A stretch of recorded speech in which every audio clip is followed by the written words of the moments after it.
हर हर महादेव। राम राम सभी को। क्या कोई इंसान इतना पत्थर दिल हो सकता है कि अपने इकलौते बेटे की लाश पर अपनी पत्नी से पैसे मांगे? या कोई इतना धर्मात्मा हो सकता है कि सत्य की रक्षा के लिए खुद को शमशान में बेच दे? आज की कथा सिर्फ एक कहानी नहीं, बल्कि धैर्य और बलिदान की वह पराकाष्ठा है जिसे सुनकर साक्षात भगवान भी रो पड़े थे। आज जानेंगे राजा हरिश्चंद्र के जीवन का वो रहस्य जो शायद ही आपने पहले कभी सुना हो। कथा की शुरुआत होती है देवराज इंद्र की सभा से, जहां महर्षि वशिष्ठ और महर्षि विश्वामित्र के बीच एक तीखी बहस छिड़ गई थी। वशिष्ठ जी ने कहा, विश्वामित्र, मृत्युलोक में राजा हरिश्चंद्र जैसा सत्यवादी और धर्मपरायण कोई नहीं है। विश्वामित्र बोले, मुनिवर, आप अतिशयोक्ति कर रहे हैं। लोभ और भय के आगे बड़े बड़ों का धर्म डिग जाता है। मैं ये सिद्ध कर दूंगा कि हरिश्चंद्र भी एक साधारण मनुष्य है। यही वह क्षण था जहां से राजा हरिश्चंद्र के दुखों का चक्कर शुरू हुआ। विश्वामित्र ने उनकी परीक्षा लेने के लिए अपनी योग शक्ति से एक मायावी जाल बुना। प्राचीन काल में अयोध्या में राजा हरिश्चंद्र राज करते थे। उनके राज्य में दुख का नामो निशान न था। उनकी ख्याति तीनों लोगों में थी। एक ऐसे राजा जो स्वप्न में दिए गए वचन को भी पत्थर की लकीर मानते थे। लेकिन देवताओं के राजा इंद्र को भय हुआ और महर्षि विश्वामित्र ने उनकी परीक्षा लेने का निश्चय किया। एक रात राजा ने स्वप्न देखा कि उन्होंने अपना सारा राजपाट एक तपस्वी ब्राह्मण को दान कर दिया है। अगले दिन जब वह दरबार में बैठे थे तो साक्षात विश्वामित्र पधारे। विश्वामित्र ने कहा, राजन, क्या तुम्हें अपना वचन याद है? हरिश्चंद्र बोले, ऋषिवर, मैं अपना सर्वस्व आपको दान कर चुका हूँ। यह सिंहासन, यह कोष, यह राज्य अब आपका है। विश्वामित्र बोले, दान तो तुमने दे दिया, पर दान के संकल्प को पूर्ण करने के लिए दक्षिणा कहाँ है?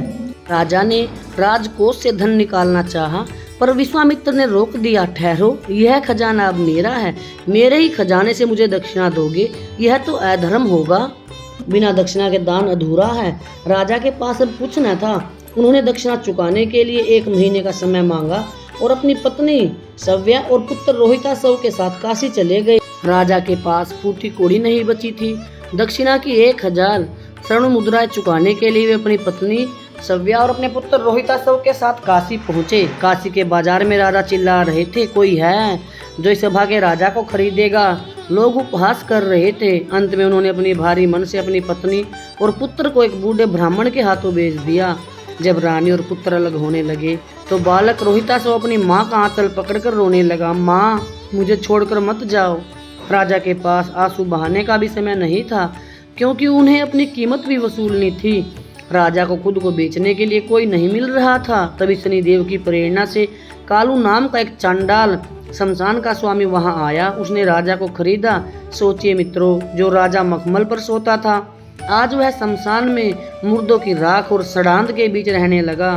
उसका काम था हर लाश के कफन से एक टुकड़ा और कुछ पैसे कर के रूप में वसूलना। यहाँ तक कि रात के अंधेरे में भी वह ईमानदारी से पहरा देता था। समय बीता। एक दिन रानी का इकलौता पुत्र रोहितासव बगीचे में फूल तोड़ते समय सांप के डंस का शिकार हो गया। रानी अकेली थी, बेसहारा थी। वह अपने पुत्र की देह लेकर उसी शमशान पहुंची जहां राजा हरिश्चंद्र पहरा दे रहे थे। रानी ने रोते हुए कहा, हे द्वारपाल, मेरा इकलौता पुत्र चला गया। मेरे पास इसे जलाने के लिए न लकड़ी है न धन। मुझ पर दया करो। हरिश्चंद्र कांपती आवाज में बोले, देवी, मेरा धर्म मुझे बांधे हुए हैं। बिना कर लिए मैं यहाँ एक तिनका भी नहीं जलाने दूंगा। रानी बोली, स्वामी, आप मुझे नहीं पहचानते। मैं आपकी पत्नी सव्या हूँ और यह आपका ही मृत पुत्र है। हरिश्चंद्र चीखते हुए बोले, तुम मेरी पत्नी हो सकती हो, यह मेरा पुत्र हो सकता है, पर इस समय मैं सिर्फ इस शमशान का नौकर हूँ। यदि तुम कर नहीं दोगी तो मैं अपना धर्म हार जाऊंगा। क्या तुम चाहती हो कि तुम्हारा पति नरक का भागी बने? मित्रों, यह जानना जरूरी है कि हरिश्चंद्र को यह दुख क्यों मिला। इसके पीछे उनके पिछले जन्म का रहस्य था। पिछले जन्म में वे त्रिधनवा थे। उन्होंने एक बार गरीब ब्राह्मण को दान देने का वादा किया था, पर बाद में अपने राजसी सुखों में भूल गए। उसी अधूरे वचन के ऋण को उतारने के लिए उन्हें अपनी आंखों के सामने अपने कुल का विनाश देखना पड़ा। साथ ही शनिदेव की दृष्टि उन पर थी, जो यह देख रहे थे कि क्या दुख के पहाड़ के नीचे दबकर इंसान अपनी सच्चाई छोड़ देता है। शमशान में जैसे ही रानी ने अपनी साड़ी का पल्लू फाड़ कर देना चाहा, आकाश की बिजली कड़की और भगवान विष्णु प्रकट हो गए। विश्वामित्र और वशिष्ठ भी वहां आ गए।